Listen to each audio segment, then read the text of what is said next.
প্রিয় বন্ধুরা, কেমন আছেন? আশা করি ভালো। আজকে আমি 42টে ধর্ম থেকে সৃষ্টিকর্তার রূপ কেমন এটা নিয়ে আলোচনা করব। কয়টা? 42টে। বিশাল ব্যাপার, তাই না? ভালো লাগবে, আপনারা আমার সাথে থাকবেন। 1 নম্বরে ইসলাম ধর্মে আল্লাহর রূপ। এটা আছে আপনার সূরা নূরের 35 নম্বর আয়াতে। সেখানে বলা হয়েছে শামস বা নাজাম, আপনি যাই করেন আর কি ধরেন। 2 নম্বরে খ্রিস্টান ধর্মে ঈশ্বর হচ্ছে অতিকা একটা জ্যোতি, বিশাল একটা জ্যোতি, আর তার আছে 7টা আত্মা। তিনি তার অবস্থানে থাকেন, সেখান থেকে তার যে প্রতিনিধিগুলো আছে তারা তারই কাজগুলো করে। আপনি যদি কোরআন শরীফ পড়েন, কোরআন শরীফে দেখবেন যে তিনি তার আসনে সমাসীন। কে? আল্লাহ পাক কিন্তু তার যে সপ্তম আকাশে যে নূরের সিংহাসন, সেখানে তিনি সমাসীন। আবার একই আল্লাহ আবার মানুষের কল্পের ভিতরে আছে। আবার যেদিকে তাকাও সেদিকে আল্লাহর দিক। এটা আছে 2 নম্বর সূরা বাকারার 115 নম্বর আয়াতে। হ্যাঁ, তাহলে আল্লাহ সর্বোচ্চ বিরাজমান।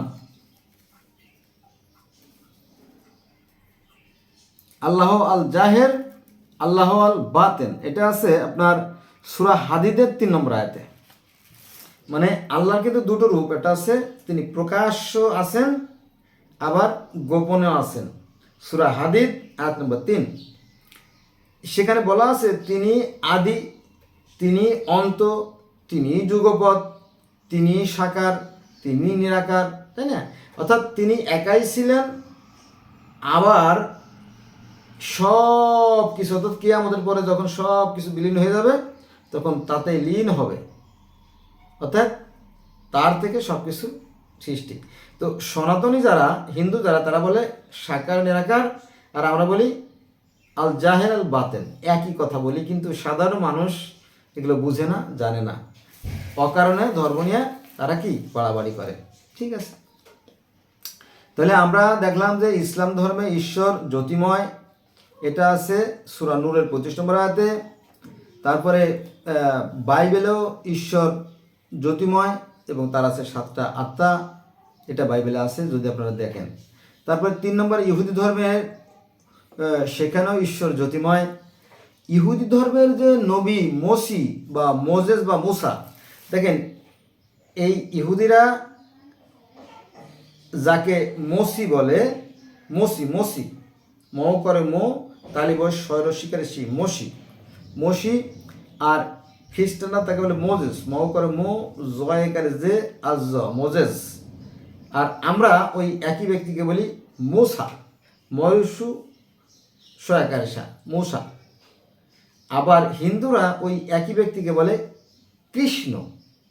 তাহলে এই যে পৃথিবীতে প্রধান যে 5টা ধর্ম আছে তার 4টে আমরা পেয়ে গেলাম। একটা হচ্ছে সনাতন, ইহুদি, খ্রিস্টান, মুসলিম, আর থাকলো বৌদ্ধটা থাকলো বাদ। বাকি 4টে ধর্মে কিন্তু এই মুসার কাহিনী আছে, কিন্তু সাধারণ মানুষ জানে না। যে আপনি কোথায় পাইছেন? আপনি কৃষ্ণের জীবনী পড়ে দেখেন আর মুসার জীবনী পড়ে দেখেন, এক। আমি গ্যারান্টি দিয়ে দিলাম, আপনি যাচাই করে দেখেন। আমি জগতের বিভিন্ন ধর্মের ছাত্র, আমার মতো এর আগে কেউ বলছে কিনা আমি জানি না, এবং ভবিষ্যতে কেউ বলবে কেন তা আমি জানি না। তবে এমন এক সময় আসবে যে এই ধর্মীয় গ্রন্থগুলো জাদুঘরে থাকবে, তখন মানুষ কিন্তু এক হয়ে যাবে, সবাই ভাই ভাই পৃথিবীটা। যেগুলো মূর্খ সেগুলো থাকবে শুধু পিছে পড়া। আচ্ছা, মূল কথা আসি। ইহুদি ধর্মের মসি, উনি দেখলো যে একটা গাছের ভিতরে আলো, সাদা ধবধবে আলো। তো সেই আলোর সাথে সেই মসির কথা হলো, সেটাও ছিল কি জ্যোতিময়। গাছের ঝোপের আড়ালে আগুন, আর তুর পাহাড়ের যে আগুন, আর সেই সনাতন ধর্মে আছে সেটা আছে গোবর্ধন পাহাড়ের সেই আগুন, একই কাহিনী। তাহলে বেদে ঈশ্বর জ্যোতিময়, বেদের ঈশ্বর জ্যোতির্ময়। শুধু বেদ না, ভগবদ গীতার যে 18টা অধ্যায়, এই 18টা অধ্যায়ের 11তম অধ্যায় 8 নম্বর শ্লোকে বলা আছে ঈশ্বর সহস্র সূর্যের ন্যায় জ্যোতির্ময়। তার মানে কি? তাহলে কুরআনও বলতেছে আল্লাহ জ্যোতির্ময়, তাওরাতও বলতেছে আল্লাহ জ্যোতির্ময়, বাইবেলে বলতেছে আল্লাহ জ্যোতির্ময়, ইনজিলে বলতেছে আল্লাহ জ্যোতির্ময়, বেদেও বলতেছে আল্লাহ জ্যোতির্ময়, গীতায় বলতেছে আল্লাহ জ্যোতির্ময়। Equal, there is no difference. তাহলে এই যে 5টা প্রধান ধর্ম সবাই ঈশ্বর জ্যোতির্ময়। ক্লিয়ার? আর কোনো ঝামেলা রইল না। আচ্ছা, এবার আসেন 6 নম্বরে, রামের পিতা অর্থাৎ সনাতন ধর্মের যে রামের পিতা দশরথ, উনি একবার অগ্নিতে যজ্ঞ করতেছিল, অর্থাৎ আগুন জ্বালাইয়া আগুনটাকে সাক্ষীর উপরে রাখে। আগুনকে কিন্তু ভগবান বলে না, তাকে সাক্ষী রাখা হয়, কারণ এই আগুনের দায়িত্ব হচ্ছে নরকে পোড়ানো। তো সে সাক্ষী থাকলো, সাক্ষী থাকা অবস্থায় সৃষ্টিকর্তার কাছে আরাধনা করলো, হে পৃথিবীর অধিপতি, হে বিশ্বজাহানের পরিচালক, তুমি আমাকে জ্ঞান দাও, তুমি আমাকে সুস্থতা দান করো, আমাকে পুত্র সন্তান দাও, ইত্যাদি ইত্যাদি, তাই না? এভাবে প্রার্থনা। তো প্রার্থনা করার পর হঠাৎ করে সেই আগুনের ভিতর থেকে আর একটা আগুন, জ্যোতি, সাদা শুভ্র, চতুষ্কোণ দেবতা বের হলো। তারপরে ঈশ্বরের প্রতিকার কি? ঈশ্বরের একটা প্রতিনিধি বলে যে হে দশরথ, অর্থাৎ রাম। সনাতন ধর্মের 2জন ব্যক্তি বিখ্যাত, একজন কৃষ্ণ, একজন রাম। তো রামের পিতা দশরথকে বলল, হে দশরথ, কি চাস? কি চাস? তো বলে, হে ভগবান। তো কাঁপনি শুরু হয়ে গেছে, ঠাক ঠাক ঠাক ঠাক ঠাক ঠাক ঠাক ঠাক কাঁপতেছে।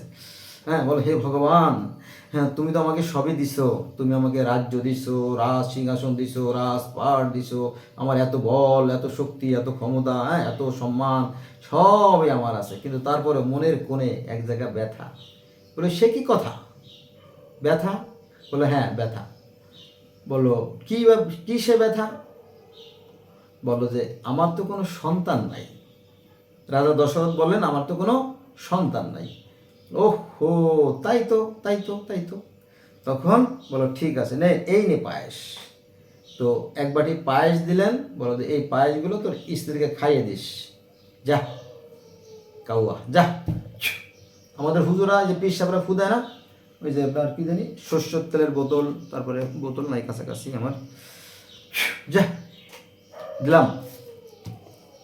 তো ওরকমটি পায়েস দিয়ে দিল।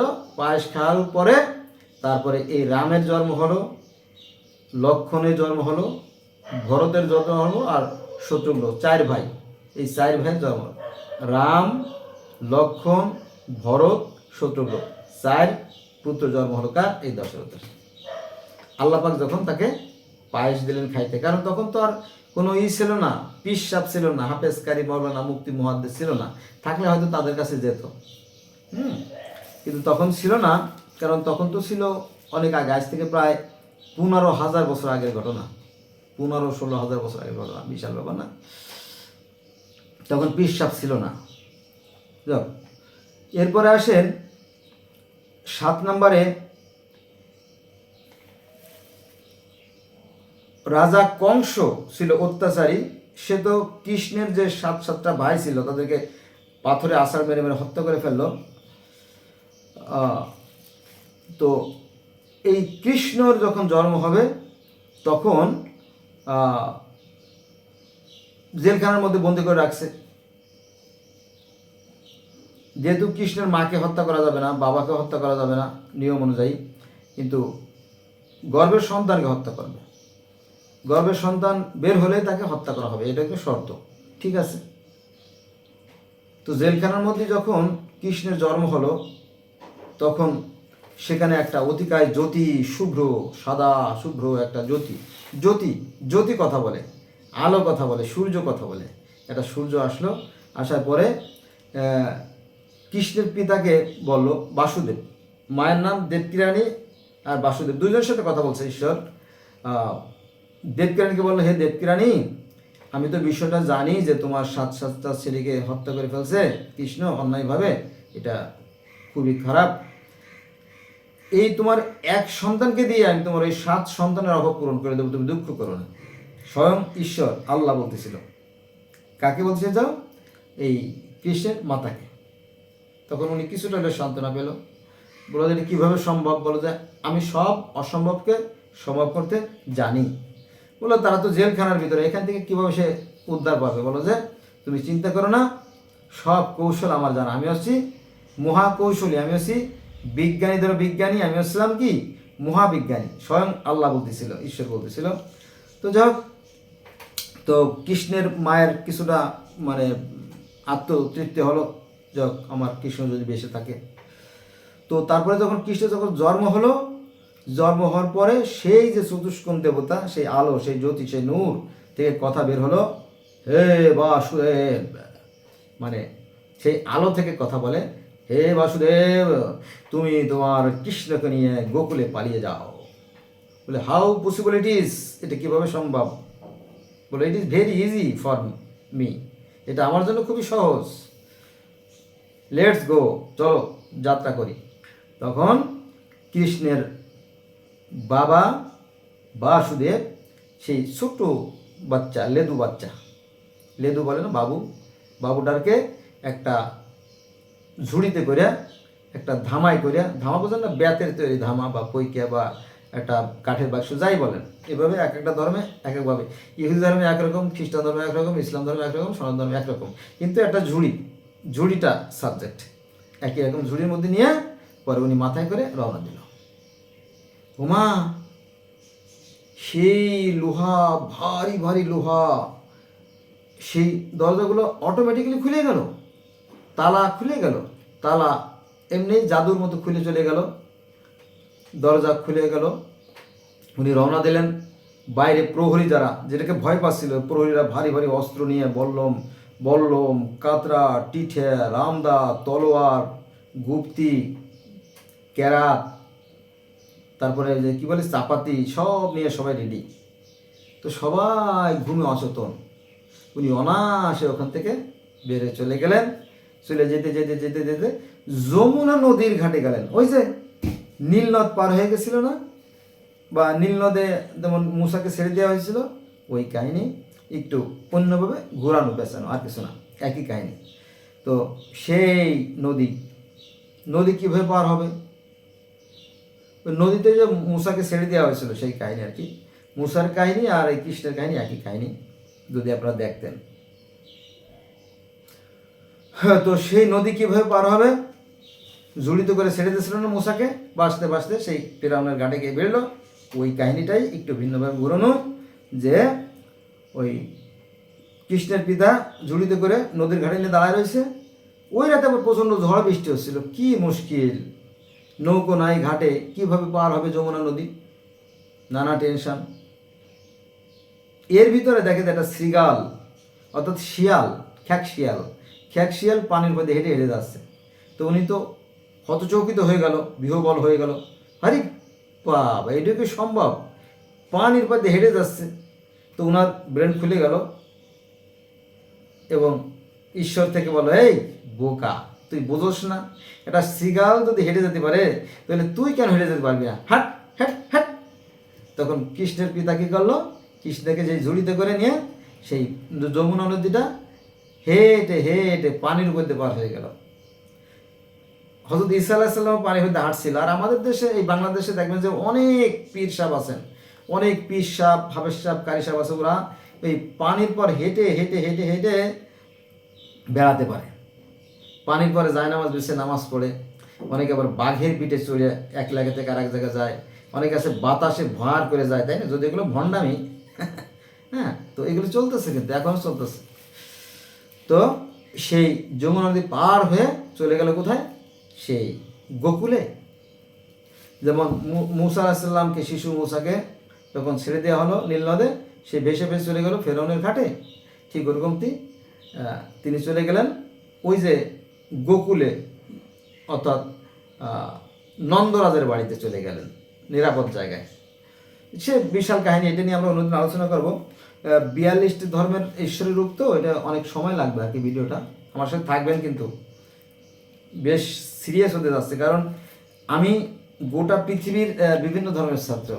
এভাবে পৃথিবীর ইতিহাসে এর আগে কেউ বলছে কিনা আমি জানি না, আর ভবিষ্যতে কেউ বলবে কিনা আমি জানি না। এটা আমার দীর্ঘদিনের সাধনা, আমার আজীবনের সাধনার ফসল।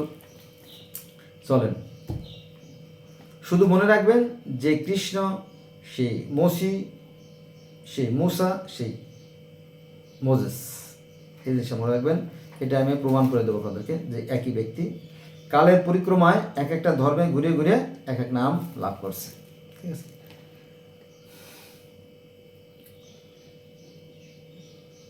আচ্ছা,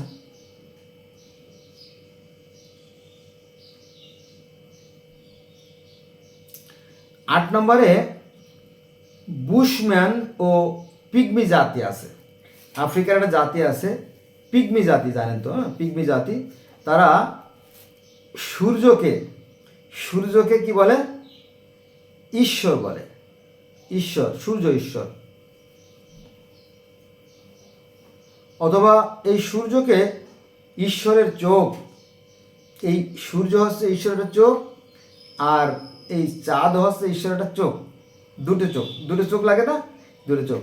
এটা কারা বিশেষ করে? বুশম্যান একটা জাতি আছে, আর পিগমি একটা জাতি আছে। এই দুই জাতিরা মনে করে এই চন্দ্র আর সূর্য হচ্ছে ঈশ্বরের চোখ, আর তিনি হচ্ছে অতিকায় এক দেহধারী এক পুরুষ, তার থেকে সব কিছু সৃষ্টি, তাতেই আবার লীন হয়ে যায়, এরকম আর কি বিষয়টা। তারপরে আসেন 9 নম্বরে কামিলারি জনগোষ্ঠী। যে এই কামিলারি শব্দটা জীবনে তো শুনি নাই।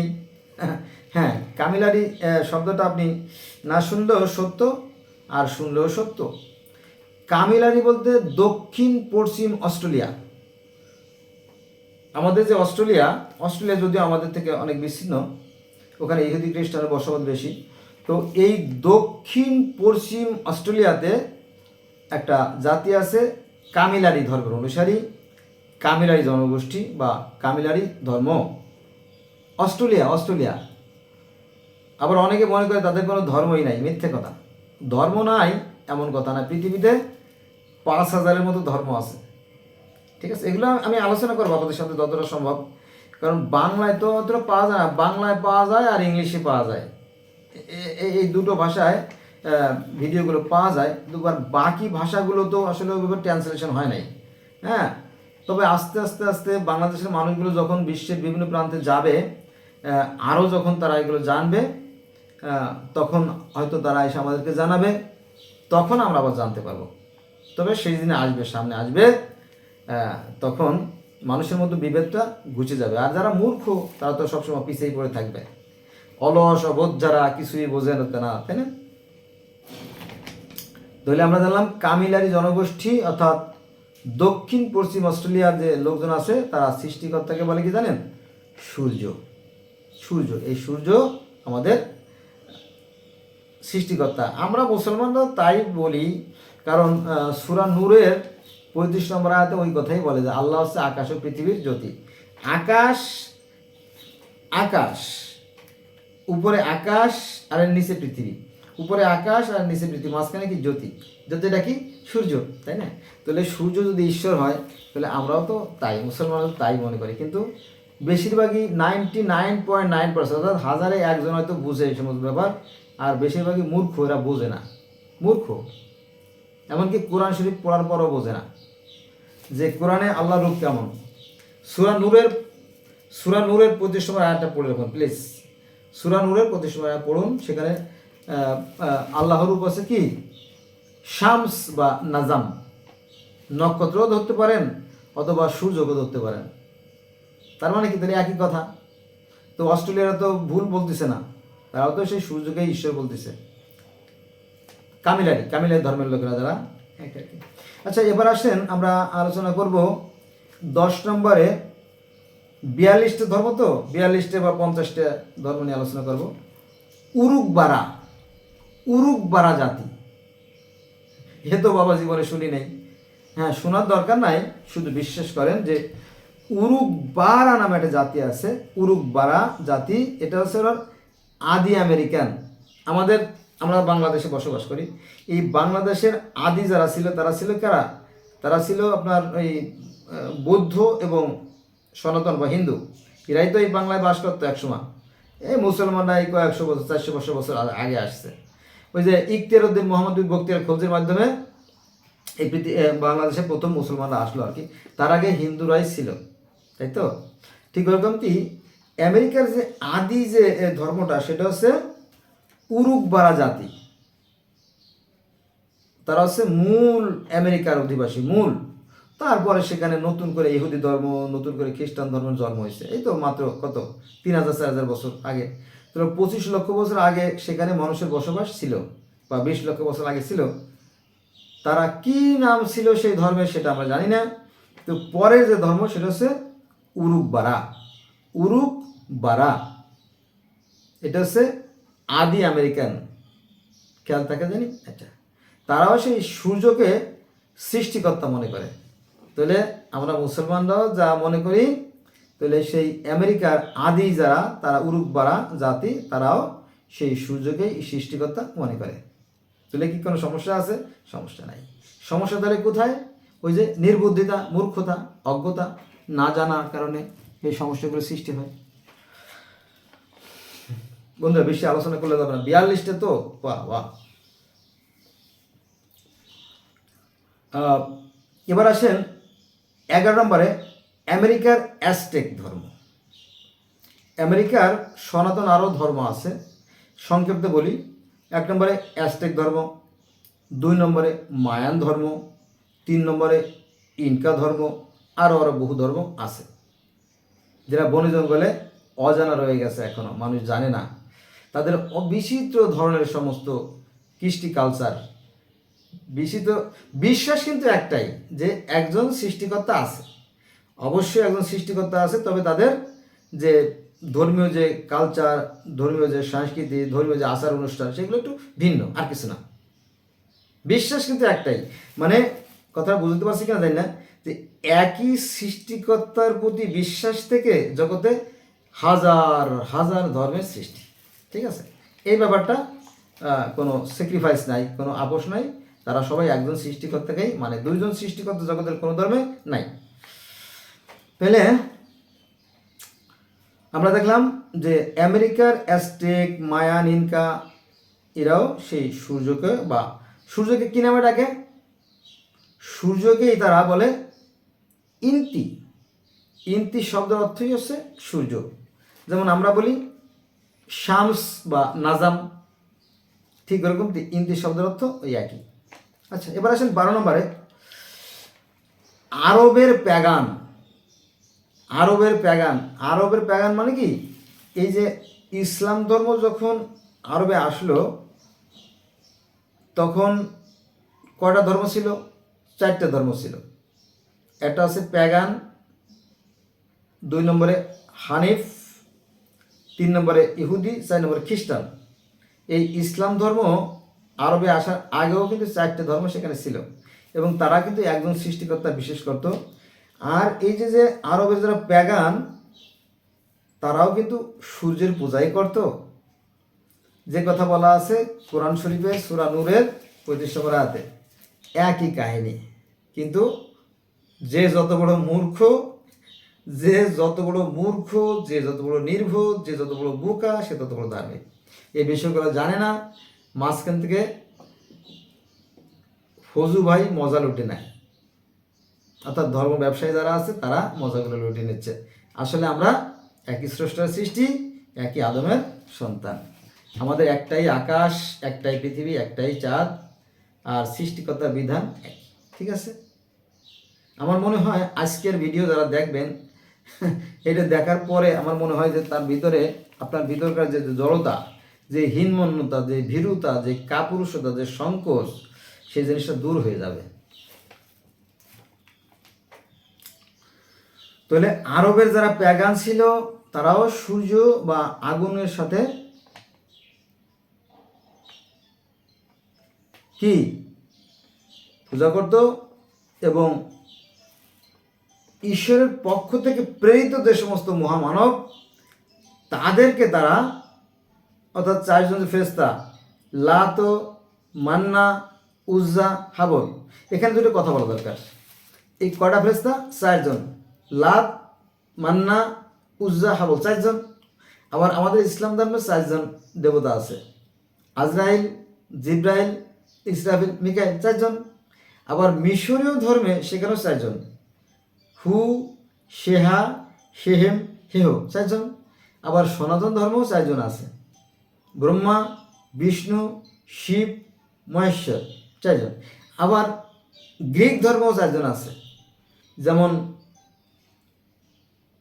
জিউস স্বর্গের দেবতা, তারপর পোসাইডন, তারপরে আপনার প্রমিথিউস, এপিমিথিউস, এরকম 4জন 4জন 4জন প্রধান দেবতার কথা অনেক ধর্মে আছে। আমরা সেখানে যাব না, তাহলে ভিডিও অনেক বড় হয়ে যাবে। এমনি 26 মিনিট হয়ে গেছে, বাবা শর্ট করে দেয়, তাই না? সংক্ষেপে আলোচনা করি। এবার আসেন আপনার 13 নম্বরে সুপ্টি জাতি। এটা হচ্ছে আফ্রিকা। আফ্রিকার একটা জাতি আছে সুপ্টা জাতি। এই আফ্রিকার এই জাতিরা এই নক্ষত্রের পূজা করে। নক্ষত্র আমরা বলি কি নাজাম বা শামস, তারা বলে নক্ষত্র। একই তো কথা রে বাবা, সমস্যা কি? শুধুমাত্র অজ্ঞতা আমাদের কাল হয়ে দাঁড়িয়েছে। এই অজ্ঞতাকে আমাদেরকে কুড়িয়ে কুড়িয়ে খাচ্ছে, সর্বনাশ করতেছে। 14 নম্বরে আফ্রিকার এবং ইন্দোনেশিয়া এবং অস্ট্রেলিয়া বহু ধর্মে সূর্য দেবতাকে পালন করা হয়, মানা হয়। আফ্রিকা, ইন্দোনেশিয়া, অস্ট্রেলিয়া সহ বহু ধর্মে এই সূর্যকেই দেবতা বলা হয়, সূর্য দেবতা। 15 নম্বরে আসেন ডগন। ডগন আবার কোনটা? ডগন, ফান, জুলু, রাস্টাফারাজন ধর্ম, এরা সেই সাইরাস তারা বা নক্ষত্র। সাইরাস তারা দেখছেন না? সন্ধ্যার পরে সূর্য যখন ডুবে যায়, সূর্য ডুবার পরও আর একটা সূর্য থেকে যায়, সেটা হচ্ছে সেই সাইরাস। সাইরাস দ্য গ্রেটের নাম শুনছেন না? সাইরাস দ্য গ্রেট, গ্রিসের। তারা সেই সাইরাসকে, অর্থাৎ সাইরাস তারাকে তাদের ঈশ্বর হিসেবে মানে। যেমন আমরা যেমন নক্ষত্রকে মানি, তারা সেমন সাইরাসকে মানে। একই কাহিনী, শুধুমাত্র ফটোকপি। তাহলে এখানে কটা পেলাম? ডগন, ফান, জুলু, তাই না? অনেকগুলো আর কি। এবার আসেন 16 নম্বরে ইন্দোনেশিয়া ও মালাক্কা একটা জায়গা আছে। ইন্দোনেশিয়া ও মালাক্কা ঈশ্বর হলো সৌর দেবতা, অর্থাৎ সে সূর্যকে ইঙ্গিত করে। এটা অনেকে জানে না, আমি জানি অনেকে জানে না। তারপরে আসেন 17 নম্বরে উপলেরা জাতি। উপলেরা জাতি এর ঈশ্বর হচ্ছে উপলের বা সূর্য। এই সূর্যকে তারা উপলের বলে। এটা হচ্ছে পূর্ব তিমুর। এটা কোন এলাকার? পূর্ব তিমুরটা আবার কোথায় জানেন? এই পূর্ব তিমুরটা হচ্ছে আপনার এই মালয়েশিয়ার পূর্ব সাইডে। মালয়েশিয়া ইন্দোনেশিয়া না, ইন্দোনেশিয়ার পূর্বে আরেকটা দেশ আছে পূর্ব তিমুর। এই দেশটার সাথে আবার ইন্দোনেশিয়ার যুদ্ধ হয়েছে, আর এই দেশটাকে সাহায্য করছে অস্ট্রেলিয়া। লম্বা কাহিনী, আমরা সেখানে যাব না। তো শুধু জানেন যে তারাও সেই সূর্যকে ঈশ্বর হিসেবে মানে। তারা বলে উপলের শব্দের অর্থ হচ্ছে সূর্য বা নাজাম বা শামস। এবার আসেন 18 নম্বরে মিশরীয়রা। এই যে আমাদের আলেম ভাইরা বলে থাকে যে মিশরীয় ফারাও রাজাদের কোনো ধর্ম ছিল না, মিথ্যে কথা। একেবারে 100% মিথ্যে কথা। কারণ তারা সৃষ্টিকর্তায় মানত, খুব কঠিনভাবে মানত, এক ঈশ্বরে মানত। তাকে বলা হতো রা। এই রা হচ্ছে এই বিশ্বজাহানের পরিচালক বা সৃষ্টিকর্তা, রা। আর তারা সেই রায়ের প্রার্থনা করার জন্য তারা একটা মন্দির তৈরি করছিল, মন্দির, প্যাগোডা, গির্জা, যে যাই বলুক, সিনাগগ, টেম্পল মাউন্ট, একই জিনিস। অর্থাৎ সৃষ্টিকর্তাকে সন্তুষ্ট করার উদ্দেশ্যে যে প্রার্থনালয়, যে আরাধনালয়, যে উপাসনালয়, সেটি হচ্ছে কি আল্লাহর ঘর। এরা বলতো কি জিগরাত, যারা মিশরীয়রা, যারা ফারাও রাজা, তারা এই মসজিদকে বলতো জিগরাত।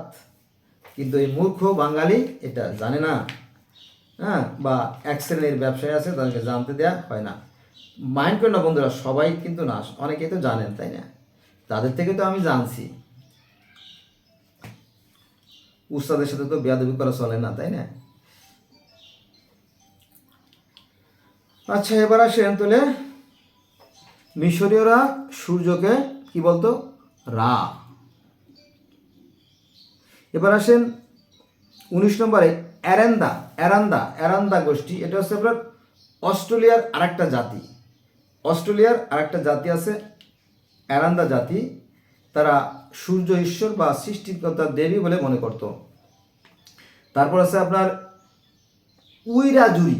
উইরাজুরি একটা জাতি বা কামিলারি জাতি, তারাও এই সৃষ্টিকর্তাকে অর্থাৎ সূর্যকে পরমেশ্বর বা দেবতা মনে করত। কারণ এই সূর্যের কারণেই সৃষ্টি হয়, সূর্যের কারণেই ধ্বংস হয়। তারপরে আসেন 21 নম্বরে আফ্রিকা, পলিনেশিয়া এবং পাশে আরও অনেক রাষ্ট্র আছে, সেখানে আমরা যাব না। তো সেখানে তারা তাদের সৃষ্টিকর্তাকে সাইরাস, ওই যে গ্রিসটা সাইরাস বলতো, আফ্রিকা সাইরাস বলে, তো মালয়েশিয়া, পলিনেশিয়া তারাও সেই সৃষ্টিকর্তাকে সাইরাস বা নক্ষত্র বলে। আমরা মুসলমানরা যারা বলি শামস বা নাজাম, এটা দুটো আরবি শব্দ, যার অর্থ সেই সূর্য বা নক্ষত্র, একই কথা। কিন্তু সাধারণ মানুষ জানে না।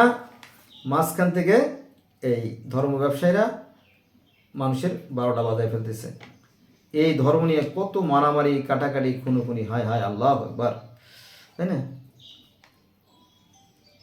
আচ্ছা, এবার আসেন আমরা আর একটা আলোচনা করি 22 নম্বর। 22 নম্বরে টরেন্স প্রণালী। টরেন্স প্রণালী যে জাতিগোষ্ঠী, তারাও সেই সূর্যকে ঈশ্বর হিসেবে মানে, বাতাসকে আত্মা হিসেবে মানে। কিবু নামক স্থানে আমরা যেমন বলি স্বর্গ, তো সেই স্বর্গকে তারা বলে কি জানেন? কিবু নামক স্থানে চলে যায় আত্মা। ভালো আত্মাগুলো কিবু নামক স্থানে চলে যায়, আর মন্দ আত্মাগুলো নরকে চলে যায়। মানে স্বর্গ নরকের ধারণাও কি এদের আছে।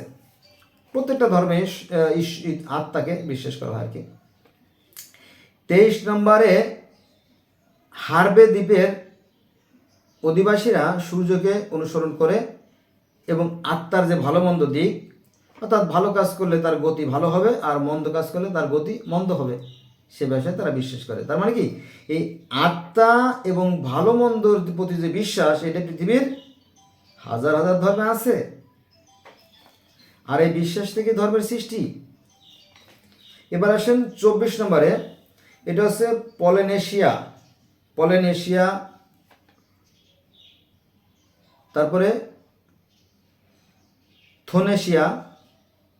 মাইথনেশিয়া আর কি, এরম হবে আর কি। তারপরে আফ্রিকা, তারাও তাদের ঈশ্বরকে অর্থাৎ সৃষ্টিকর্তাকে সাইরাস বলে, সাইরাস। এই আফ্রিকাতে প্রায় 300, 400, 500 ধর্ম আছে বন্ধুরা। এটা যদি আমি আলোচনা করি তাহলে দিন শেষ হয়ে যাবে, আমার কাজে যাওয়া হবে না, ঠিক আছে? আমি সংক্ষিপ্ত করে আপনাদের শুধু বলতেছি যে পৃথিবীতে, এই যে এই পৃথিবীতে হাজার হাজার ধর্ম আছে। আপনারটাই শুধু একার তা না, আর ওই সৃষ্টিকর্তা একজনই, ওই একজনকেই বিভিন্ন ভাষায় বিভিন্ন নামে ডাকা হয়, আর কিছু না।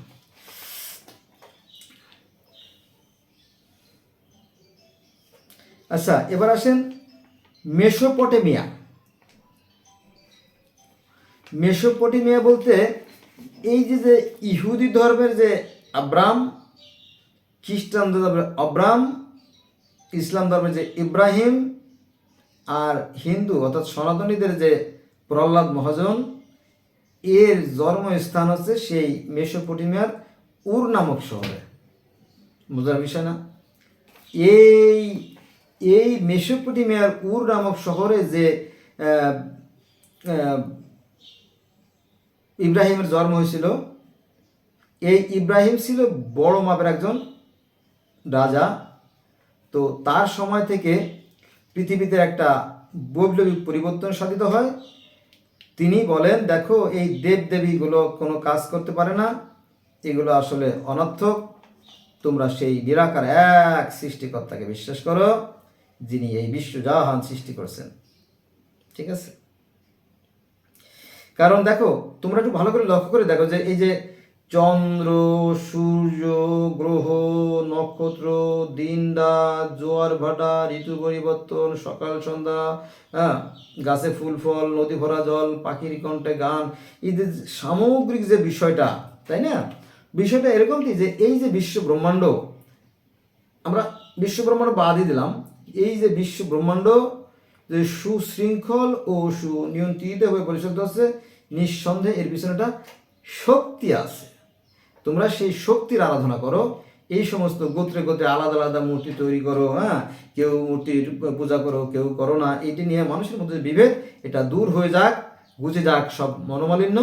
আসো আমরা এক স্রষ্টার আরাধনা করি। এইটা কে বলছিল? আব্রাহাম প্রহ্লাদ মহাজন। প্রহ্লাদ মহাজন সবসময় কি বলতো? হরি হরি হরি হরি বলো, হরি বলো, হরি বলো। হরি মানে কি? নিরাকার আল্লাহ, জ্যোতিময় অশরীরী সেই সত্তা। কিন্তু এই ধর্ম ব্যবসায়ীরা এই বিষয়গুলো জানে না, তারা মানুষের মধ্যে বিভেদ সৃষ্টি করে কত খুনোখুনি করছে, হায় হায়, কত কোটি কোটি মানুষ মারা গেছে, তাই না? তাহলে আজ থেকে আর আমরা কি ধর্ম নিয়ে বাড়াবাড়ি করবো না। প্রমিস? প্রমিস। আমাদের একজন সৃষ্টিকর্তা আছেন, তার কাছে আমাদের সবাইকে ফিরে যেতে হবে। আমাদের সবার একই নিয়ম, একই পরিণতি আর কি। তো মেসোপটেমিয়া, যেখানে বললাম যে যে শহরে ইব্রাহিমের জন্ম হয়েছিল, তারা ঈশ্বরকে কি বলতো? তারা বলতো আনু। আমরা মুসলমান, আমরা যেমন বলি আল্লাহ, আজ থেকে সেই 15,000 বছর আগে হ্যাঁ, তো সেখানেও সেই যে মেসোপটেমিয়ার লোকেরা, তারা সৃষ্টিকর্তা কি বলতো? বলতো আনু। আর তারা যে মসজিদে প্রার্থনা করতো, যে মন্দিরে প্রার্থনা করতো, তাকে বলতো সামহাট। সামহাট মন্দির।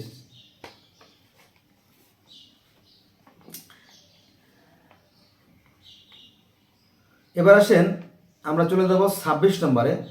26 নম্বর বললে ভুল হবে, মাঝখানে তো আরও অনেকগুলো চলে আসছে, তাই না? আরও প্রায় 10টা ধর্ম বেড়ে গেছে। যাক, প্রায় 50-60টা ধর্মের আলোচনা চলে আসছে একটা ভিডিওতে। তো গ্রিসের নাম তো বিশ্বজোড়া, আপনারা জানেন, তাই না? গ্রিসের নাম বিশ্বজোড়া। তো এই বিশ্বজোড়া নামের এই গ্রিসদের যে সৃষ্টিকর্তা, তিনি হচ্ছে কাওয়াস। কাওয়াস, যিনি নিরাকার, যিনি জ্যোতিময়, যিনি অশরীরী সত্তা, কাওয়াস। তার সেই অস্ত্র আছে কি? বজ্র। এই যে বজ্র দেখেন না, বিদ্যুৎ বজ্র, হ্যাঁ, এগুলো, তিনি হচ্ছে অদৃশ্য শক্তিধর এক সত্তা, তাকে বলা হয় কাওয়াস। আর ওই যে আমরা তো ইরারে জিউসকে চিনি, তাই না? জিউস হচ্ছে তার কি? মানব পুত্র। অর্থাৎ কাওয়াস কি করলো? স্বর্গ, মর্ত, পৃথিবী সৃষ্টি করলো। আর স্বর্গের রাজা ছিল কি? জিউস। জিউস কিন্তু ঈশ্বর নন, জিউস হচ্ছে স্বর্গের দেবতা বা স্বর্গের রাজা। যেমন আমাদের ইসলাম ধর্মের স্বর্গের দেবতাকে রেদওয়ান, হিন্দু ধর্মের স্বর্গের দেবতাকে ইন্দ্র, আবার মিশরীয় ধর্মের স্বর্গের দেবতাকে ওসাইরিস, ঠিক মানে গ্রিক ধর্মের স্বর্গের দেবতাকে জিউস। আর যিনি ঈশ্বর, যিনি মহান ঈশ্বর, তিনি হচ্ছে কাওয়াস। কাওয়াস মানে সৃষ্টিকর্তা বা সেই জ্যোতি, নূর, নক্ষত্র, নাজাম বা শামস, একই কথা। এবার আসেন 27 নম্বরে, রোম। গ্রিসের পরে রোম, সেখানেও ঈশ্বর আছে ইউরেনাস বা সেই এই আপনার কাওয়াস। কাওয়াস কাওয়াস এবার আসেন সনাতন ধর্মে, আবার ফিরে আসলাম 28 নম্বরে সনাতন বরুণ। বরুণ মানে কি জানেন? সূর্য দেবতা, অগ্নি দেবতা। তো সমস্যাটা কোথায়? সমস্যা তো আমি দেখি না। সূর্য দেবতা, সেই সূর্যকে তারা, ওই যে সূর্য যখন ডুবে যায় তখন একটা সালাম দেয়, সূর্য যখন ওঠে তখন হয়তো একটু কম দেওয়া হয়, তাই না? তো সেই সূর্য, যেটা কোরআন শরীফের সূরা নূরের 25 নম্বর আয়াতে আছে। তাহলে সমস্যাটা কোথায়? সমস্যাটা হচ্ছে আমাদেরই মগজে। যে যত বড় মূর্খ সে তত বড় ধার্মিক। এরা জানে না, বলে যে আমার ধর্ম বড়, আমার ধর্ম বড় বলে বলে মারামারি করে, মাথা ফাটাফাটি করে। এটা একদম নির্বোধ। এরা ধ্বংস হয়ে যাবে, নিজেও ধ্বংস হবে, অপরকে ধ্বংস করবে।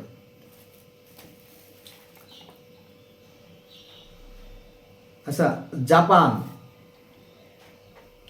আমাদের ধর্ম ব্যবসায়ীরা যারা, তারা বলে যে জাপানিদের কোনো ধর্ম নাই। আরে ধর্ম নাই, ধর্ম যদি পৃথিবীতে থেকেই থাকে তাহলে জাপানিদের আছে। জাপানিরাই প্রকৃত মুসলমান, কারণ তারা মিথ্যে কি অসত্য কি তা তারা জানে না। তারা সৎ, তারা পবিত্র, তারা পানিকে দূষিত করে না, পানিতে কোনো ময়লা ফেলে না, তারা মাটিতে কোনো ময়লা ফেলে না, কারণ এই মাটি থেকে যে ফসল উৎপাদিত হয় সেই ফসল খেয়েই আমাদের দেহের ক্ষয়রোধ হয় এবং পুষ্টি সাধন হয়। এজন্য তারা মাটিকেও পবিত্র জ্ঞান করে, পানিকেও পবিত্র জ্ঞান করে এবং বাতাসকেও পবিত্র জ্ঞান করে, কারণ বাতাস দিয়ে আমাদের আত্মা তৈরি হয়, আমাদের প্রাণ বায়ুরূপ আত্মা। কারা এটা করে? জাপানিরা। এবং আপনি সেখানে গেলে পরে যদি আপনি বলেন I have come, I have come from Bangladesh, I want to discuss about my religion Islam, please give me some chance or time, তখন তারা বলবে okay let's go, there is no problem. আপনি সেখানে গেলেন এবং আপনি বললেন যে আপনি জাপানে গেলেন, আপনি জাপানে যাওয়ার পরে বলেন যে আমি পৃথিবীর সর্বশ্রেষ্ঠ ধর্ম ইসলাম ধর্ম সম্পর্কে আমি এখানে আলোচনা করতে চাই, বলবো ওকে ফাইন লেটস গো, হ্যাঁ আসুন আসুন আসুন, চলেন যাই, আমরা এটা আলোচনা করি, ভালো বিষয়। তখন সবাইকে রাখবে, এই দেখো তো একটা নতুন ধর্ম আসছে, এই ধর্মটা আমরা জানার চেষ্টা করি, সারমর্ম কী, সারাংশ কী। কোনো ঝামেলা নেই, একদম কোনো, আপনি যদি একটাকে 5টা 10টা ধর্ম পালন করেন কোনো সমস্যা নেই, সেখানে ধর্ম নিয়ে কোনো বাড়াবাড়ি নেই। কারণ কি জানেন? কারণ তারা জানে যে যেমন কর্ম করবে প্রকৃতি তারপর সেরকম প্রতিশোধ গ্রহণ করবে। যদি সে অন্যায় করে, তো মনে করেন যে আপনি একটা মন্দ কাজ করলেন, মন্দ কাজ করলে আপনার একটা অনুশোচনা, একটা অতৃপ্তি, একটা আকাঙ্ক্ষা, একটা ভীরুতা, কাপুরুষতা, হীনমন্যতা, জড়তা, সংকোচ, ভয় কাজ করবে যদি আপনি অন্যায় কাজ করেন। আর যদি আপনি ভালো কাজ করেন তাহলে আপনি একটা আত্মতৃপ্তি পাবেন, মেন্টালি স্যাটিসফ্যাকশন যেটা বলা হয় সেটা আপনি পাবেন। তো এটার গড গিফটেড, মানে প্রকৃতির যে বিধান সেটা তো ঠিকই আছে, তাই না? এই জিনিসটা আমাদের বুঝতে হবে, এই জিনিসটা উপলব্ধি করতে হবে, যে যেমন কর্ম করে ঠিক সেমন ফল পায় এবং ভবিষ্যতেও তাই পাবে, আর এটাই সত্যি। তাহলে জাপানিরা এই যে মনে করে যে তাও, অর্থাৎ এই প্রকৃতি আমাদের স্রষ্টা,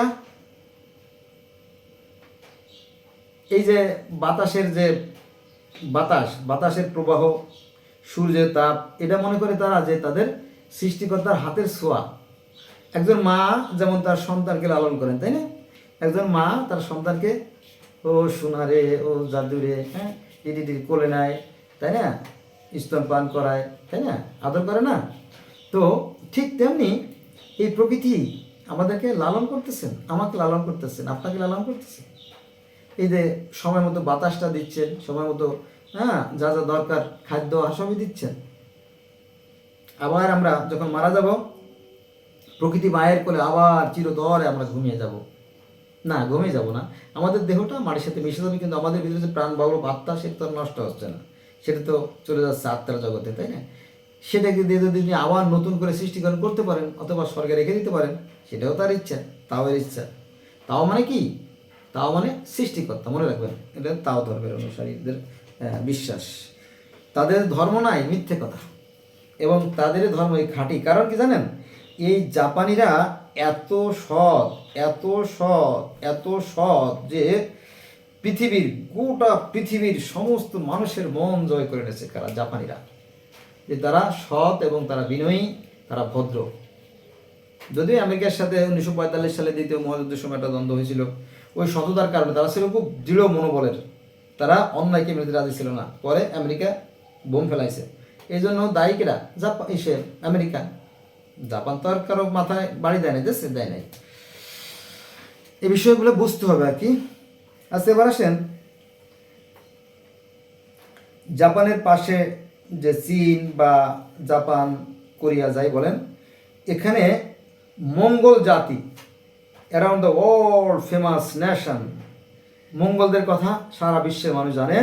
তো এই মঙ্গল যে বীর ছিল হালাকু খান, এই হালাকু খান বলছিলেন যে আমি হচ্ছি ঈশ্বর থেকে প্রেরিত মহামানব, আমি হচ্ছি নবী, হালাকু খান। এবং তিনি পৃথিবী প্রায় দখল করে ফেলছিলেন, গোটা পৃথিবী প্রায় তিনি জয় করে ফেলছিলেন। আর তার ধর্মের নাম ছিল টেংরি। টেংরি শব্দের অর্থ সেই সামস বা নাজাম বা সেই সূর্য বা সেই নক্ষত্র যাই বলেন বা সাইরাস যাই বলেন, ঠিক আছে। তবে সেই টেংরি ধর্মটা কোথায় গেল? তো এই হালাকু খানের ছেলে ছিল একজন, তার নাম হচ্ছে লুসি খান। এই লুসি খান কি করলো, সে তার বাপের যে ধর্ম টেংরি ধর্ম সেটা বাদ দিয়ে সে ইসলাম গ্রহণ করলো। এই যে বর্তমান চীনে দেখবেন না উইঘুরে যে সমস্ত মুসলমানগুলো, ওই সময়কার সৃষ্টি কিন্তু। আর তখনকার দিয়ে একটা নিয়ম ছিল, বন্ধুরা ভিডিওটা বড় হচ্ছে, একটু মনে কিছু করে না, এটা সিরিয়াস একটা ভিডিও, তাই না? এরকম ভিডিও পৃথিবী ইতিহাসে বিরল। পৃথিবীতে এমন ভিডিও আর কেউ করবে কিনা আমি জানি না। আমার মনে হয় 40-50টা ধর্ম নিয়ে আলোচনা অলরেডি হয়ে গেছে। তাহলে এই মঙ্গল বীর যে হালাকু খান ছিল, সেই হালাকু খানের যে ধর্ম ছিল সেটা হচ্ছে টেংরি। আর এই টেংরি যেহেতু আপনার সেই মঙ্গোলীয় ভাষা, এর অর্থ সেই সূর্য বা শামস বা নাজাম অথবা সান যাই বলেন, as you say as you like. Okay, I think না কথা বলবো না।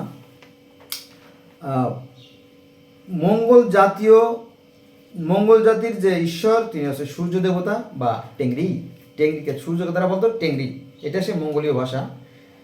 তাহলে সমস্যা কোথায়? এবং হালাকু খানের যে ধর্ম ছিল, এবং তিনি নিজেকে নবী দাবি করত, নবী নবী নবী নবী নবী এবং তিনি প্রায় বিশ্ব জয় করে ফেলছিলেন। আপনারা জানেন সেই ইরাকও জয় করেছিল, ইরাকে 16 লক্ষ লোককে হত্যা করেছিল, সব কাফের। এক দল আর এক দলকে কাফের, আর ওই দল এই দলকে কাফের। এটা হচ্ছে ধর্মের নীতি, ঠিক আছে। কিন্তু আসল ধর্ম ভিন্ন।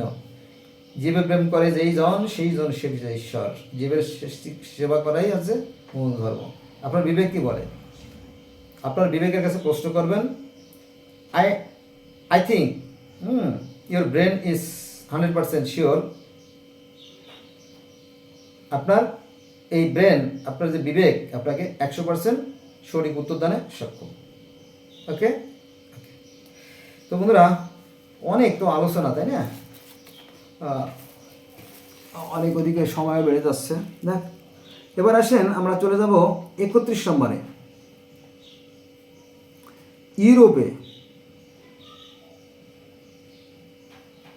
ইউরোপে দক্ষিণায়ন একটা অনুষ্ঠান আছে, পালন করা হয়, যেটাকে সূর্যকে উদ্দেশ্য করে। যে দক্ষিণায়ন যে অনুষ্ঠান পালন করা হয় সেটা মূলত সূর্যকে উদ্দেশ্য করে, যে এই সূর্যই আমাদের সৃষ্টিকর্তা। তারপরে আসেন 32 নম্বরে উত্তর গোলার্ধ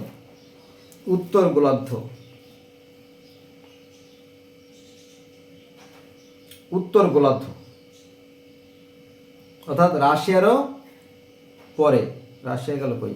এই তো রাশিয়া, এই যে হলুদ কালার দেখছেন না, এটা হচ্ছে রাশিয়া। এই যে এইটা হচ্ছে রাশিয়া। রাশিয়ারও উত্তরে যে গোলার্ধের কথা বলা হয়েছে আর কি। তো উত্তর গোলার্ধ যে সমস্ত মানুষেরা বসবাস করে সেখানে মানুষ বাস করে না এমন না, সেখানেও মানুষ আছে, তবে লোক সংখ্যা কম। তারাও সেই সূর্যকে ঈশ্বর হিসেবে মানে, যে সূর্যই সমস্ত কর্মকাণ্ডের মূল। তারপরে আসেন 33 নম্বরে মেক্সিকো। মেক্সিকোতে তারা সূর্যের বন্দনা করে এবং বলি দেয়। আমরা যেমন কুরবানি দেই না, আল্লাহু আকবার, গরু জবাই দেয় না, তো সেই মেক্সিকোর লোকেরাও কিন্তু গরু জবাই দেয়। তারা যে গরু দেয় না তা না, তারা গরু জবাই দেয় এবং সেই সূর্যকে উদ্দেশ্য করে দেয়, যেটা আমাদের কোরআন শরীফের সূরা নূরের 25 নম্বরে আছে ওই একই কাহিনী, কিন্তু নির্বোধেরা জানে না, বোকা যারা তারা জানে না। আচ্ছা, এবার আসেন 34 নম্বরে আইরিশ জাতি। আইরিশরা ঈসাকে সূর্য দেবতা মানে, ঈসা নবীকে তারা ঈশ্বরের পুত্র হিসেবে মানে আর কি, এটা আর কি। ঈসা তো ঈশ্বরের পুত্র না, তারপরে কেউ কেউ মানে যে তার অগাধ ক্ষমতা ছিল, সে পানির পর হাঁটছে, সে ঝড় থামিয়ে দিয়েছে, সে কুষ্ঠ রোগীকে জীবিত করে দিয়েছে, সে মৃত্যুকে জীবিত করে দিয়েছে, তাই না? সে অন্ধকে ভালো করে দিয়েছে, এটা তো প্রমাণিত সত্য, তাই না? কোরআনও তো এটা স্বীকার করে, তাই না? কোরআন যেটা স্বীকার করে আপনি সেটা স্বীকার করবেন না কেন, কততে, তাই না? তাহলে আইরিশবাসী ঈসাকে সূর্য দেবতা মনে করে, যে সে সেখান থেকে একজন দূত আসছে, এটা কি। এবার আসেন 35, 36, 37, 38, 40, 42, 50, 60টা 70টা ধর্মের কথা চলে আসছে সেখানে অলরেডি। চীন, পেরু, অস্ট্রেলিয়া, তারাও সেই সৃষ্টিকর্তাকে বলে টেংরি শব্দের ইংরেজি আছে সান, আর বাংলা আছে সূর্য। তাহলে পার্থক্য কোথায়? পার্থক্য বাস্তবে কোনো পার্থক্য নাই। পৃথিবীতে আমরা যে 900 কোটি মানুষ আছি, যে 5000 বা 10,000 যে আছে আপনার ধর্ম আছে, এগুলো মূলত সেই একজন সৃষ্টিকর্তার পর বিশ্বাস থেকে হাজার হাজার ধর্মের সৃষ্টি। অতএব be cool and quiet, don't call for the religion, okay? Above all my request to my friend, বন্ধুদের প্রতি আমার সর্বোচ্চ অনুরোধ রইল, চলেন আমরা ধর্ম নিয়ে বাড়াবাড়ি না করি। আমরা সৃষ্টি আর আমাদের একজন স্রষ্টা আছে, হ্যাঁ, আর পৃথিবীর সকল মানুষের স্রষ্টা একজনই, কারণ তিনি পৃথিবীর প্রত্যেকটা মানুষকে নয়, প্রত্যেকটা প্রাণীকে তিনি সমানভাবে ভালোবাসেন। পরীক্ষা করে দেখেন, যদি আমার কথা ভুল হয়, হবে না আশা রাখি। তাহলে চীন বলেন আর পেরু বলেন আর অস্ট্রেলিয়া বলেন, সেখানেও তারা তাদের সৃষ্টিকর্তাকে কি বলে? টেংরি বা সূর্য বা সান বা শামস বা নাজাম, একই কথা। এক দেশের গালি আর এক দেশের বুলি, এই যা পার্থক্য। আচ্ছা, এবার আসেন আমরা চলে আসি আমাদের স্বদেশে, আমাদের বাংলাদেশে আছে 36 নম্বরে বাংলাদেশের মুন্ডা জাতি। বাংলাদেশের যে এই আছে না আপনার সিলেট, খাগড়াছড়ি, বান্দরবান এলাকায় মুন্ডা জাতি না, এর মধ্যে আরও কয়েক ডজন জাতি আছে, তারা তাদের একই সৃষ্টিকর্তাকে বিভিন্ন নামে বিভিন্ন সাংস্কৃতিক অনুষ্ঠান পালন করে, এটা কি। তো বাংলাদেশের মুন্ডা জাতি সূর্য দেবতাকে মানে, কারা? মুন্ডা জাতি। তো সূর্য দেবতা আমরাও তো তাই মানি, তাই না? কোরআনে তো সেই কথা বলা হয়েছে, আল্লাহ হচ্ছে আকাশ ও পৃথিবীর জ্যোতি, সূরা নূর আয়াত 35। আমি বারবার দেখাচ্ছি, মাইন্ড করবেন না, কারণ এটা অতীব গুরুত্বপূর্ণ একটা ভিডিও, তো এটা আর কি। পৃথিবীর ইতিহাসে এমন লম্বা ভিডিও কেউ করছে কিনা আমি জানি না, অন্তত 50-60টা ধর্ম তো চলে আসছে, তাই না? যদিও আমি 42টা মেনশন করছি। তাহলে বাংলাদেশের মুন্ডা জাতি সূর্যকে তাদের সৃষ্টিকর্তা হিসেবে মানে। তারপরে জেবুসাইড জাতি, হে রে মাগু, জেবুসাইড কারা জানেন? আজ থেকে 6000 বছর আগে, অর্থাৎ এই যে বর্তমান যে ফিলিস্তিন, লেবানন, ইসরায়েল, জর্দান, মিশর, এই যে অঞ্চলগুলো আছে, এই অঞ্চলগুলো আজ থেকে আরও 6-7-8 হাজার বছর আগে এই সমস্ত অঞ্চলে যে সমস্ত জাতিগোষ্ঠী বসবাস করত তাদেরকে বলা হতো জেবুসাইড জাতি। আর এই জেবুসাইড জাতিরা অস্তগামী সূর্য মানে সানসেট যখন হয়, তখন সেই সূর্য যখন লাল হয়ে যায়, তখন তারা কি করত, সেই সালেমের পাহাড়ে তার প্রার্থনা করত। সালেমের পাহাড়, ভালো করে শুনুন, সালেমের পাহাড়ে তারা সেই সৃষ্টিকর্তার আরাধনা করত। আর এই সালেমের পাহাড়টা ছিল সর্বোচ্চ এবং পৃথিবীর সবচেয়ে উঁচু পাহাড় বলে মনে করা হয়। এবং এই সালেমের পাহাড়কে মনে করা হয় এটা পৃথিবীর কেন্দ্রে এবং সর্বোচ্চ পাহাড়। এবং প্রথম মানবীকে তৈরি করার পরে এই সালেমের পাহাড়ে নামাই দেওয়া হয়।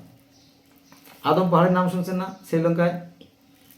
তো সেরকমটি জেবুসাইড গোত্রের যে বিশ্বাস, যে তাদের দাবি যে পৃথিবীতে প্রথম যখন দুজন মানবীকে সৃষ্টি করা হয়, তখন তাদেরকে এই সালেমের পাহাড়ে নামাই দেওয়া হয়েছিল। সেই জায়গা থেকে এই জায়গার নাম হয়েছে জেরুজালেম। জানে না? হাজারে একজন, কেন লক্ষে লাখে একজন জানে কিনা সন্দেহ। তাহলে এই যে বর্তমানে যে ইহুদি, খ্রিস্টান,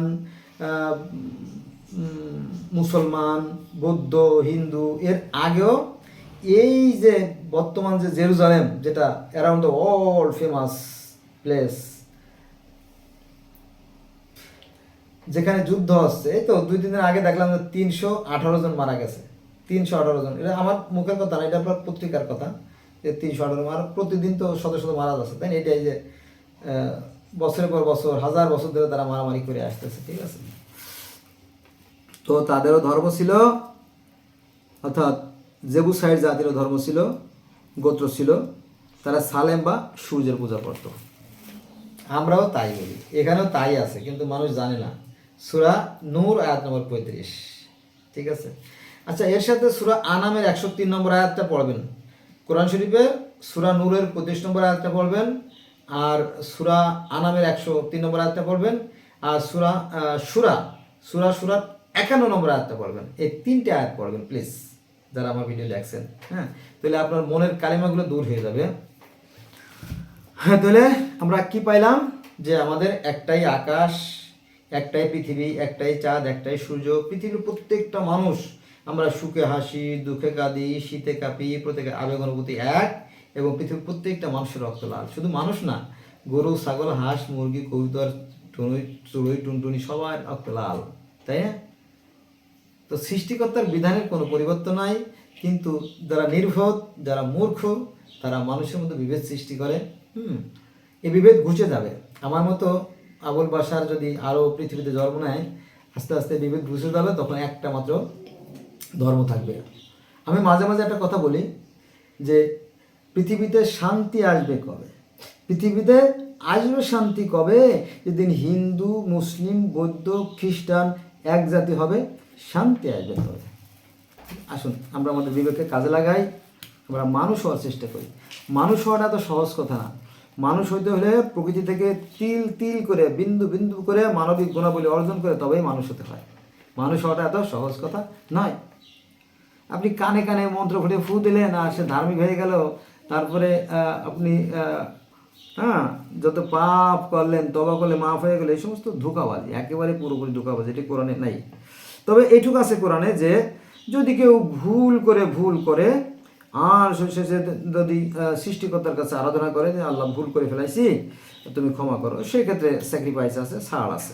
কিন্তু বারবার ভুল করলে তার কোনো ক্ষমা নাই। কার কথা? কোরআনের কথা। আচ্ছা, এবার আসেন জেবুসাইড, তাই না? তাহলে এই যে বর্তমানের যে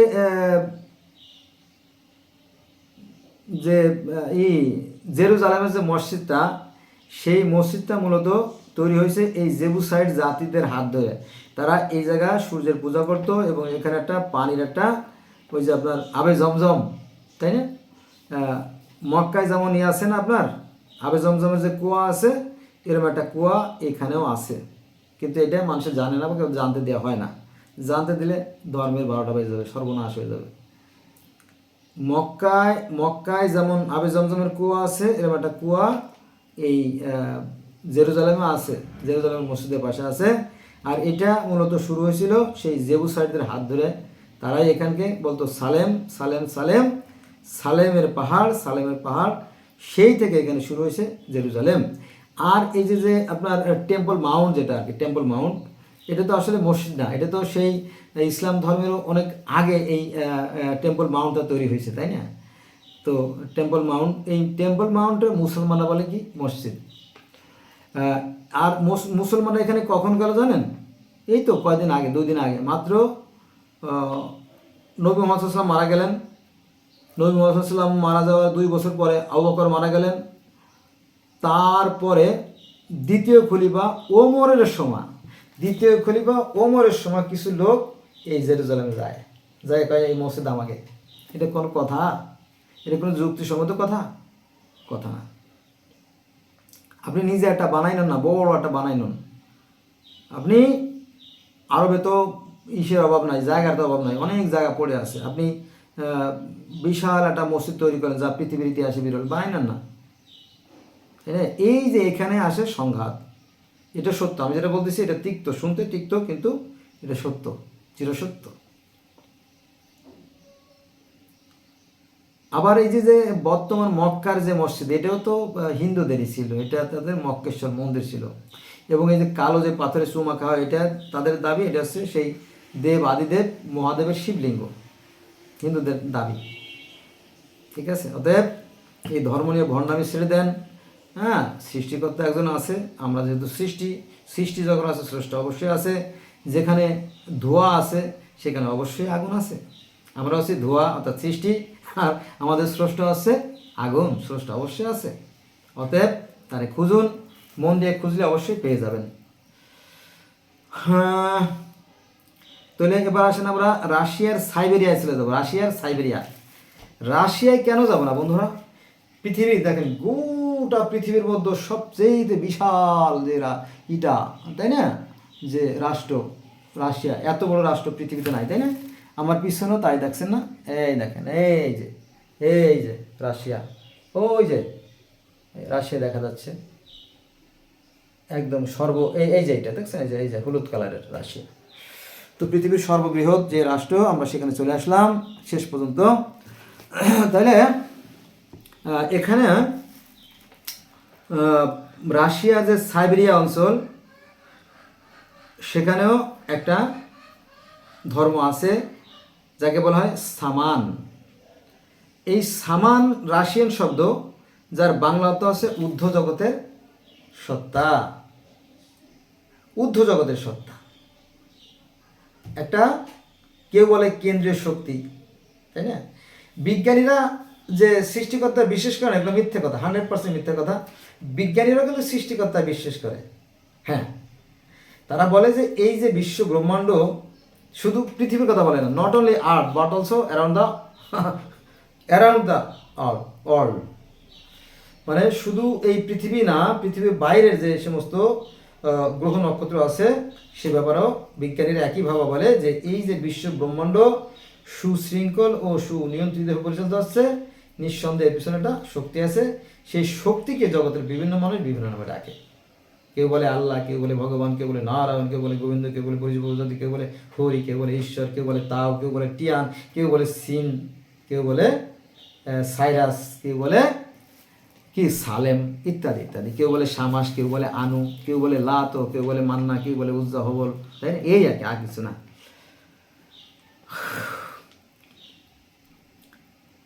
তাহলে রাশিয়ার মানুষেরও ধর্ম আছে এবং তারা সেই ঊর্ধ্ব জগতের সত্তা, একটা শক্তি আছে, তাকে তারা সম্মান করে। এবং রাশিয়ানরা কিন্তু খুব অমায়িক, জানেন তো, তাই না?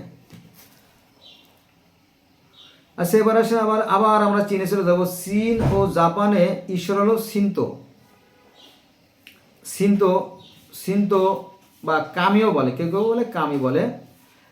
তারপরে কনফুসিয়াস পৃথিবীতে যত প্রবর্তক আছে, গোটা পৃথিবীতে অ্যারাউন্ড দ্য ওয়ার্ল্ড যত ধর্ম প্রবর্তক আছে, তার মধ্যে সবচেয়ে শিক্ষিত আছে আপনার কনফুসিয়াস। তিনি একজন কিন্তু প্রধানমন্ত্রী ছিলেন, উনি খুবই উচ্চ শিক্ষিত ছিলেন এবং উনি প্রধানমন্ত্রী ছিলেন। উনার লেখা বইগুলো দিয়ে আপনার চীনের যত বড় বড় ডিগ্রি আছে আপনার, হ্যাঁ, সেই ডিগ্রিগুলো অর্জন করা হয় এখন এই মুহূর্তে তাই আছে। এবং কনফুসিয়াসের লেখা বইগুলো পড়ানো হয় এবং তাওয়ের লেখা, তাও ধর্মের যে প্রবর্তক লাওসে, তার বইও পড়ানো হয়। ঠিক আছে? তারপরে আমরা চলে যাব জরাথ্রুস্ট ধর্মে। জরাথ্রুস্ট হচ্ছে আপনার পার্সি ধর্মের একজন প্রবর্তক ছিলেন। আর নবী মোহাম্মদ সাল্লাল্লাহু আলাইহি ওয়াসাল্লামের কথা তো আমরা জানি, তাই না? এই আর কি বিষয়। তো বন্ধুরা, আজকে এই পর্যন্ত রইলো। সবাই ভালো থাকবেন, ধন্যবাদ।